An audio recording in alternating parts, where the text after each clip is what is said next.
saw the board. It has these 4 capacitors and C1, C2, C3, C4, and 4 resistors, R1, R2, R3, R4. What I've picked now is C3 and R4, okay? So this is not the only combination we'll do other combinations.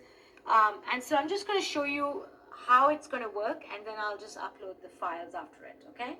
So getting ready to start. You won't see any bulbs light, of course, but you'll see the screen and you can see the voltage developing once it starts collecting data. So I'm going to press collect and go. And the current data, which is the top screen, is very noisy. Don't worry about it. Let's focus on just how the potential changes with time. And you can see that is an exponential function, okay? That may not be obvious to you. So what I'm going to do is now fit it to a function. And then we'll go ahead, I'll show you the discharge as well.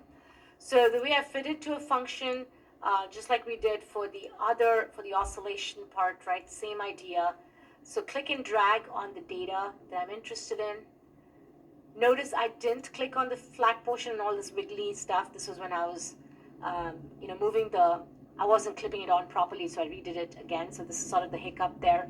Don't include that in your data. And then go ahead and click on this icon, which is the curve fit icon, just like you did for oscillations. Now this is a growing exponential, or sometimes called the inverse exponent. And so it's a times 1 minus e to the minus ct plus a correction factor b. And so I'm going to just say define function, inverse exponent, okay. Gives me the A, B, C values.